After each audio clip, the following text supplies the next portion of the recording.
अस्सलाम वालेकुम। जहांज़ेब अब्बासी एक नए यूट्यूब प्रोग्राम के साथ हाजिर है। इस वीडियो में दो मौज़ूआत के ऊपर बात करेंगे।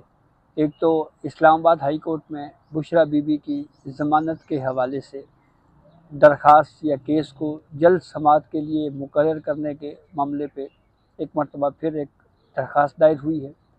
और दूसरा मौजू हमारा ये है कि सहाफ़ियों को उठाए जाने का जो सिलसिला है वो जारी व सारी है, लेकिन जो पॉलिटिकल पार्टीज़ हैं, बिलखसूस हुकूमत में मौजूद पॉलिटिकल पार्टीज़, वो इस मामले के ऊपर खामोश हैं और माजी में उनका क्या रद्द-ए-अमल या क्या राय उनकी रही है, इसके ऊपर बात करेंगे। एक अफसोसनाक वाक़या गुज़िश्ता रात पेश आया जिसमें सीनियर सहाफ़ी फ़हीद मुराद को उसके घर से अगवा किया गया और अभी तक ये मालूम नहीं हो सका कि उनको अगवा करने वाले कौन थे। कहीं पे भी किसी कोर्ट में उनको पेश नहीं किया गया और कोई एफआईआर तक सामने नहीं आई जिसमें ये मालूम हो सके कि उनके ऊपर इल्ज़ाम क्या है।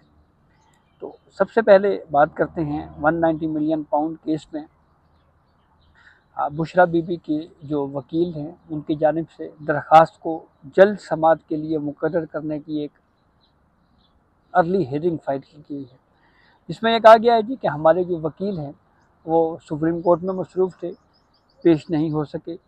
मुख्तसर काजलिस की वजह से सज़ा मुअत्तली की दरख्वास्तें ईद के बाद तक मुलतवी की गई।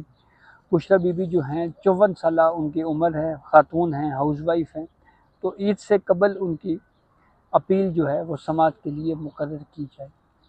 यह केस जब समाअत के लिए पुकारा गया था, जब हेयरिंग के लिए फ़िक्स हुआ था, तो उस वक्त एडवोकेट शुएब शाहीन पेश हुए थे और उन्होंने इस्लामाबाद हाई कोर्ट को ये बात बताई थी कि जो मेन वकील हैं सुलेमान सफदर वो सुप्रीम कोर्ट में मसरूफ़ हैं।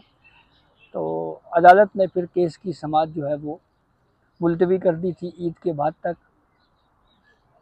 हलीमा साहिबा ने इस्लामाबाद हाई कोर्ट के बाहर मीडिया से गुफ्तगू में ये बात कही थी कि जजों को या अदालत को 5 मिनट का इंतज़ार कर लेना चाहिए था।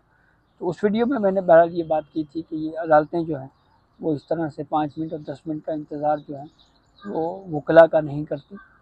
तो अब दोबारा रिक्वेस्ट की गई है कि इस केस को नए सिरे से दोबारा फ़िक्स किया जाए हेयरिंग के लिए। तो 3 वर्किंग डेज़ अब रह गए हैं। इन 3 वर्किंग डेज़ में क्या दरख्वास्त फ़िक्स हो सकती है, नहीं हो सकती, ये बहरहाल देखने वाली बात होगी। दूसरा मामला वहीद मुराद उर्दू न्यूज़ से वाबस्ता सहाफ़ी जिनको गुज़िश्ता रात अगवा किया गया, उनकी बाजियाबी के लिए इस्लामाबाद हाई कोर्ट में दरख्वास्त दायर की गई। इस दरख्वास्त में यह मौक़िफ़ इख्तियार किया गया है कि गुज़िश्ता रात 2 बजे 2 पुलिस की गाड़ियाँ आईं। उनकी जो मदर इन लॉ हैं, सास हैं, वो उस वक्त मौजूद थी। उनके साथ बदतमीज़ी की गई। वहीद मुराद को अगवा किया गया। न सिर्फ उनकी बाजियाबी करवाई जाए बल्कि गैर कानूनी तौर के ऊपर इस अगवा में मुलव्वस जो अफराद हैं उनके ख़िलाफ़ भी कानून के मुताबिक कार्रवाई की जाए। वहीद मुराद की जो सास है उनका जो वीडियो बयान है वो भी इस वक्त सोशल मीडिया के ऊपर चल रहा है, जिस पे उन्होंने ये कहा कि जब ये लोग आए जो काली वर्दियों में मलबूस थे तो उनकी जानिब से दरवाज़ा बार बार खटखटाया गया। तो वहीद मुराद ने ये पूछा कि आप लोग कौन हैं। उन्होंने कहा जी कि हम सर्च के लिए आए हैं। अफ़गानियों के हवाले से कोई बात हुई तो वहीद मुराद ने दरवाज़े के नीचे से ही अपना शनाख्ती कार्ड धकेला और कहा जी कि हम अफ़गानी नहीं हैं। दरवाज़ा तोड़ा गया, वो लोग अंदर दाखिल हुए, बदतमीज़ी की गई, ये वीडियो बयान में उन्होंने कहा है। और फिर उसके बाद वहीद मुराद को अगवा करके गाड़ियों में बिठाकर वो लोग ले गए। इसी मामले पे फिर एक और वीडियो बयान जो उर्दू न्यूज़ से ही वाबस्ता हमारे कोलीग सहाफ़ी सुभान की जानिब से दिया गया। उस वीडियो बयान में उन्होंने कहा जी कि मुझे पता लगा जी कि इस तरह से कुछ लोग अगवा के लिए आए हैं। मैं वहीद मुराद के घर के पास ही एक रेस्टोरेंट में मौजूद था। मैं जब गया तो कुछ गाड़ियाँ जा रही थी। मैंने उसकी फुटेज बनाने की कोशिश की तो उनमें से एक गाड़ी जो है वो मेरे पीछा करना शुरू हो गई। फिर उन्होंने मुझ पर तशद्दुद किया, गालियाँ दी, मुझसे भी मोबाइल छीन लिया। और फिर उसके बाद जो है वो मेरा जो बाइक था उसके पास, उस बाइक को भी तोड़ा गया, उसको गिराया गया, मोबाइल छीन लिया गया। तो ये इस तरह का वाक़या उसके साथ भी पेश आया है। अगर हम सहाफ़ियों को उठाए जाने के वाक़यात के पे जो पॉलिटिकल पार्टीज़ हैं उनके मौक़िफ़ पे बात करें तो जब इमरान ख़ान की हुकूमत थी, जब इमरान ख़ान मुल्क के वज़ीर-ए-आज़म थे, उस वक़्त भी सहाफ़ियों को उठाया जाता था, तशद्दुद का निशाना बनाया जाता था। तो उस वक़्त की जो पीडीएम थी, उस पीडीएम में मौजूद जो पॉलिटिकल पार्टीज़ थी, उसमें पाकिस्तान मुस्लिम लीग नून थी, पाकिस्तान पीपल्स पार्टी थी, JUI-F थी। ये सियासी जमातें और उनके जो रहनुमा हैं या कम से कम जो मेन क़यादत है, वो पीटीआई के दौरे हुकूमत में उठाए गए या जिन सहाफ़ियों पर तशद्दुद किया जाता था, उनसे इज़हार यकजहती करती थी, बयानात दिए जाते थे, सहाफ़ियों पर तशद्दुद की मज़म्मत की जाती थी और साथ ही उनसे उनके घरों में जाके जो है वो एक पैगाम दिया जाता था कि ये अफ़सोसनाक वाक़यात हैं, ये नहीं होने चाहिए। लेकिन उस वक़्त इमरान ख़ान की हुकूमत और इमरान ख़ान ख़ुद जो है वो खामोश रहते थे और फिर जब बाद में इमरान ख़ान की हुकूमत ख़त्म हुई तो फिर उनके वज़रा जो हैं वो ये बात जो हुकूमत चली गई वो भी और इमरान ख़ान भी बाद में फिर ये कहते रहे कि वो जी हमारी तो इन्वॉल्वमेंट नहीं थी इस पूरे मामले में।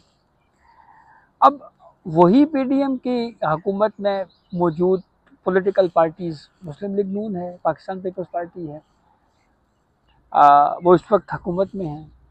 आज भी इस वक्त जो है वो लोगों को, सहाफ़ियों को उठाया जा रहा है।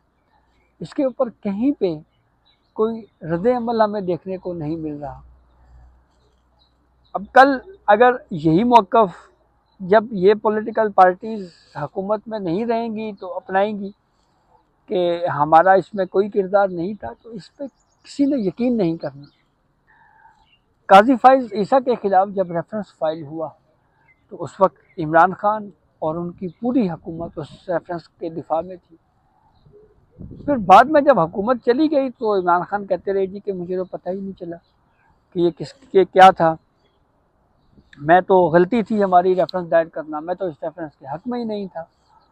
तो वो इस तरह की बयानात इमरान ख़ान देते तो रहे हैं, लेकिन फिर अल्टीमेटली उस पर किसी ने यकीन नहीं किया।